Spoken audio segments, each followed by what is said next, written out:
Hey guys, welcome to another video from the Parrot Bros. Now today we're going to be doing a video on dissecting a headlight. Now there's a few questions that I see a lot, and what I wanted to do was share with you today how to take one of these apart, things that may be causing you issues if your TT headlights are really dim, not very bright, they basically are useless, what the different components of them are, the different variations there may be, things you can swap and interchange, and basically just a run through of sort of how to pull them apart and what is inside. But before we get stuck into that, let's jump to the intro.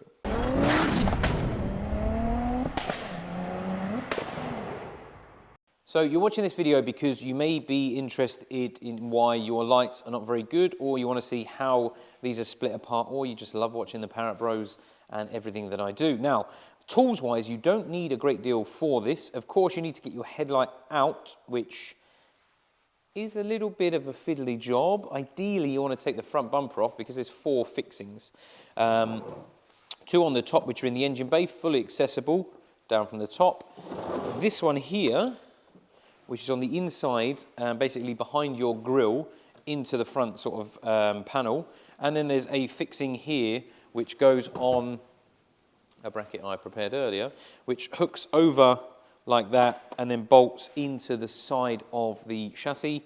That you don't actually need to remove that one because it will pull off of it, but you do need to get the other 3 unbolted to remove the headlight. Once you have your headlight out, you will need to decipher whether or not it has been sealed in the past, because this one has, and this is a good example. I'll try and show you, and if I go off camera, you might be able to see. If you see there, see here, all this sealant.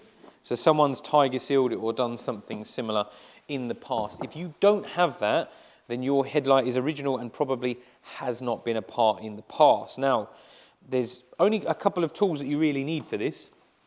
You need yourself a heat gun or a hairdryer, depending on whether you're trusted with a heat gun or not. And you basically want to just warm around the area. I have seen online where people say you can put this in an oven to warm it up. I'm A, not trusted, and B, I don't think that'll fit in my oven. So I'll just warm it up with a heat gun. And then what you want to do is you want to get yourself a pry tool, preferably plastic so you don't damage it. You can buy, there's like a million different types on eBay, Amazon, whatever. Something reasonably thick. They have sort of pointy ends on, so what you can do is get it into the groove, because there's a quite clear groove between the back casing and the front casing. Put it in there, and then you can sort of start to work your way round it. And what you'll do is all the way round, and you can just sort of start to free it off, and then the lens will slowly pull away. It is hard. I say hard, it's as in it's quite resistant because it's got adhesive on the inside which will want to hold it on. Now, if yours has already been masticed in the past or resealed because maybe it was letting water in, it was getting moisture and condensation, maybe this is why you're watching this exact video, you may need to run a Stanley knife, and I can't stress this enough, be very careful because it's quite tough. It can sort of jump back at you, so be very careful, always away from yourself, and just gently run the Stanley knife along, try and prise it out a bit, see if it comes out. If not, run another knife across and just do that all the way around, heat around, and then eventually it will come away. Now, I'll show you the parts just so you can see how it sits. Let me just take this middle bit out so it doesn't fall out.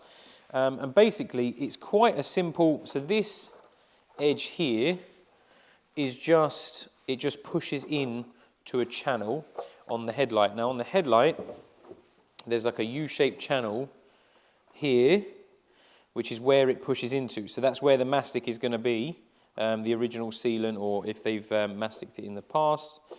And that's where the sealant's going to be. So you've got to try and pry it away from there. And with your tool, you're going to be trying to get it sort of in there and then prying it away. And then you're going to be working it along until it comes away. Now, these usually get quite frosted up. This one isn't too bad. It's got a few surface scratches. Sometimes they need polishing on the inside. Sometimes they just need a really, really good clean, because if you can imagine all those heat cycles, they've been hot, they've been cold, they've been hot, they've been cold, they'll start to get a bit of a haze on the inside. And they may just need a really good clean on the inside. Now, be careful when cleaning anything like a plastic or a perspex because you can scratch the surface very easily. Use a soft cloth, a really nice clean one. Give it a wipe, see how it looks. It may need a light polish. You can use most polishes to give that a clean. If not, have a look down the route of like the Auto Glim kit for headlight restoration, because obviously the same thing will apply both sides, and then you'll be able to get that part looking nice and clear, because obviously this is what normally lets most cars down. They start to get a haze which works its way down, and then they look really crap, and then they lose the beam pattern, which then means you have a really poor beam pattern, so it's not going to be very good. Right, put that out of the way. So we've done that. Now, behind the lens is this little beauty. Now, there's a couple of choices. Usually, they're either black or silver, like on the Noggy, and they normally have this orange bezel for the indicator. Now, you can buy... This one wasn't stuck in very well. You can buy clear ones from Cloud9 Customs, and all they do is they have a little tab that sticks out and it pushes into this tiny little slot here from the inside. This one is obviously broken, but you can see it pushes in, and normally it would click in, and then that way you can have those nice clear ones. You can have tinted if you wanted to tint these. I wouldn't recommend it. Or if you want, you can remove them, and then you could make a bracket to go behind here to then put those daytime running lights if you want sequential indicators, if you just want a daytime running light which is always permanently on. Very easy to find. They're like 15 quid off eBay. The harder part will be the wiring, but with a wiring diagram won't be the hardest part. Now, you can also get these painted body colour. Jason, Case, Adam Tankard have both got theirs body colour. Adam's is white, Jason's is aviator grey. Looks really cool, nice little modification. But make sure you get it done professionally, because obviously it'll go through all the heat cycles and the paint will start to degrade. This has been done quite nicely. Unfortunately, they've absolutely butchered these where they've tinted them and stuck them back in, so this is basically scrap. So, that goes to one side. Now you're left with the main body of the light itself. Now, if you have two different types, I will go and have a quick look and see if I've got one actually, because it'd be better to show you. So, luckily I keep loads of spares. Now, this is a newer style headlight, which has the ballistic igniter, whatever you want to call it, on the side. The control unit, the ECU, whatever, is already mounted on the side of the light. Now, on the earlier ones, they don't have that. They have this plug here, which will go to a separate ballast or ECU, which is plugged in and which is mounted on the wing, front wing of your car, literally just behind the headlight like that. Both, I believe, are compatible because the plugs that go to the car are exactly the same, but do test that before swapping them over. Fitment is exactly the same. They are all still Xenon HID, but fitment is different, so do bear that in mind. They're the two types of headlights that you will have. And that's this box here. Now, the main reason that your headlight isn't very bright, if you've gone past a clear lens, you've got a new xenon lamp, if you thought that might be the issue. Now, with any lamp, any bulb, never touch the glass part. Always wear gloves if you're going to have to touch it or get near it, because if you put your oily fingers on the bulb, when the lamp gets really, really hot, it will get extra hot because of the oils on it, and it is likely to blow, and then you're going to waste like 40 or 50 quid, so don't do that. Good tip. But a lot of the time, that is not the problem. The problem is actually with the reflector, and what it is there's two parts to it. There's this lens part here, which usually doesn't tend to be an issue, but it's the reflector that actually wears out. Now, this one doesn't look too bad. It's just held in by 3 little screws at the back. Just whip it out and show you. And usually what happens is it's covered in a silver reflective material that over the years, once it goes through the heat cycle, the silver reflective material actually comes away from the plastic that it's coated to, and then you're left with not a very good light pattern. And that is usually what is the issue. Now, it's not the easiest thing to kind of get repainted. You're better off replacing them, maybe trying to find some headlights off a lower model car, or finding someone who's got some good spares. A lot of the spares lads will have broken headlights that they can sell you just the parts from, because I keep these just for the parts, because you never know when you're going to need the control unit or a spare holder or whatever. Let me remove this. And this one's quite nice. Let me take it a little bit more apart just to show you. So this is, like I said, the two parts. I think they call it the projector, which is this lens here, which obviously amplifies the light. And then you have the reflector, which sits behind. Now this one is in quite a nice condition. The car obviously hasn't done that many miles that this came off of. But unfortunately, someone has messed around with it already, which is why it's damaged on the housing. They've obviously butchered it apart in the past. You may find it where they've maybe tried to polish it or tried to do something to it. I don't know why. But this is usually the reason as to why your headlights are not very bright. Now, headlights, you can pick them up for anywhere in the region of sort of 40 to 60 pound a light. I've usually seen reasonably nice looking sets go for about 100 quid, 120 pound, if you find a nice reputable breaker. But you can't always guarantee that they're going to be any good. They might be nice, as long as they're clean on the face, then you stand half a chance. You can just, this is a good example actually.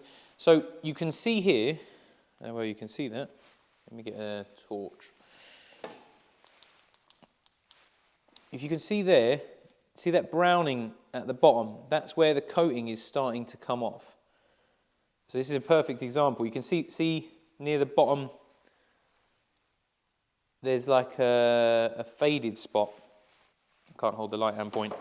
So here, it's just starting to go brown where the coating is coming off, and then there is where the silvering, the silver colour part is actually starting to come off completely.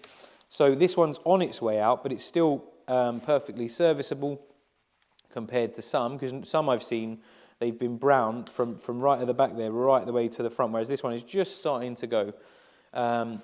So all it is the heat cycles, because this is, I don't know what this is made out of, to be fair. It's like plastic, but it feels like metal. It's obviously some sort of polycarbonate or something, or some sort of, I don't really know, some resin or something. But it's basically the coating's starting to wear off. And on yours, if yours has done a lot of nighttime driving, or the person's had their lights on a lot longer, and it's degradation over the years, this part may have lost its reflectiveness and the shine. So basically, when a light goes into something, if it's not reflective around, it's not going to project the light through your projector, and then it will be like looking through two candles in the middle of pitch black.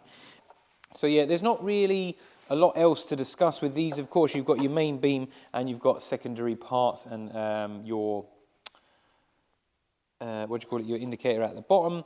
If you want to mess with these, you can do. You can also do a bi-xenon upgrade, which is where you have two xenons, and then you have the options of different things. There's also adjusters, which is where when you go for an MOT, they might say your beam pattern's too low, too high. That is adjusted from the screws there, and what that does is it actually tilts this body up and down inside the headlight. Now that tends not to be too much of an issue, because we have a, if they're not broken, if you have the xenons, you'll have, I'm trying to remember, I think it's driver's side, passenger side front, driver's side rear, or both on the passenger driver's side, I can't remember. But they are like level adjusters, so if your car's on a big slope, they should alter the headlight and that kind of stuff to make it nice and level so you don't blind people when you're going on funny angles. But this tends to be the most part. Usually you'll either have a faded front lens like this one, which isn't horrific, but it's starting to fade. It goes a bit sort of cloudy on the top. Usually just a headlight refurbishment kit can do that. I've done a video on that, so go check that out if you need that. It'll be up in the corner. And that is just to clean the front of the lens. If you've cleaned that and it still looks dirty on the inside and it's still not very bright, then maybe you can take the case off, split the case. Even if you wanted to buy a second headlight just in case, split the case, have a look on the inside, give the inside a clean, and then have a look at this and see if the shiny material is starting to wear away. Also, you can have a look at your lamp I mean, if you're keeping the car and planning to keep the car, spending a little bit of money on it, so you can see in the dark is not a bad thing. I was just trying to see if these had dates on, but I can't see it. But I mean, if you've got no record of it ever being changed, it won't make a massive difference, but it will certainly help. But I would say probably more your issue is this, where the material is starting to wear off. Now, one thing I didn't discuss is if your headlights are steaming up on the inside. Now, very common, and I mean, they're 20 years old, so there's likely one of the seals has gone. Now, there's a few seals. There's one on the back, which is where this cover is, on the back there, which is where it gains access for you to be able to change your lamps. And this has a nice rubber seal on it. I don't know if I'll be able to pop it out to show you.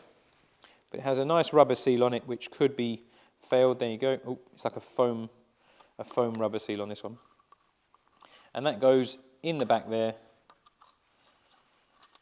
And that could be failing. You could start with that because that's a nice, easy one. You can do that with the headlight still fitted in the engine bay. And that just pushes in there. I mean, you can always run a bit of something to soften it up, or just put a little bead or something on there just to see if it gives you a slight better purchase. They do rubber grease, they do all sorts of things. And have a go at that. Failing that, the likelihood is there's been some, make sure obviously all your other lamps are fitted, all right? Nothing's missing. Other than that, it likely maybe the seal is starting to go around your headlights. You can do one of a couple of things. You can either run a little bead of sealant all the way around, like a Tiger Seal or a decent quality silicone, RTV or something like that, and run a nice little bead, make sure there's no gaps all the way around. Or you can split it, clean it out, and then just put some sealant all the way around, bond it back on again. There should be some clips on the top. This one's got them. These are little metal clips here. And these just pop off. You can just get a flathead on the underside and pop them away. I'll just show you quickly. You get yourself a small flathead, and you can usually just get underneath them. That's probably a little bit too small. But just prise it up, and then you can get in between them, and it just pops off. Always put them back on again, just because it keeps the headlight nice and sealed. You normally just need a little bit of encouragement to get back on. That's back on. And that will just keep it nice and tight and sealed for the futures. Then hopefully it won't get any moisture if the sealant does start to fail again. There you go, click back on. You can switch these around if you wanted the silver inserts instead of the black ones, if you want to get yours painted. There's loads of things you can do. Like I say, you can add daytime running lights, loads of different things. So I thought I'd share this with you while I had the availability of a knackered old headlight for parts to take apart and show you, so you don't have to pull yours apart for no reason when really it was just the cover that needed polishing. Or if you look in and you can see this is all damaged, you can try and source some new reflectors. But I hope that has been helpful. If you've got any issues or had any problems that I haven't mentioned, because that's always possible, down in the description, I would be more than happy, down in the comments, what am I on about? Descriptions for me, comments for you. Down in the comments, what you've done, maybe links to Bi-Xenon kits, links to reflectors if you've got them, if that's a possibility. And of course, as always, guys, thanks for watching, and I'll catch you on the next one. Bye for now.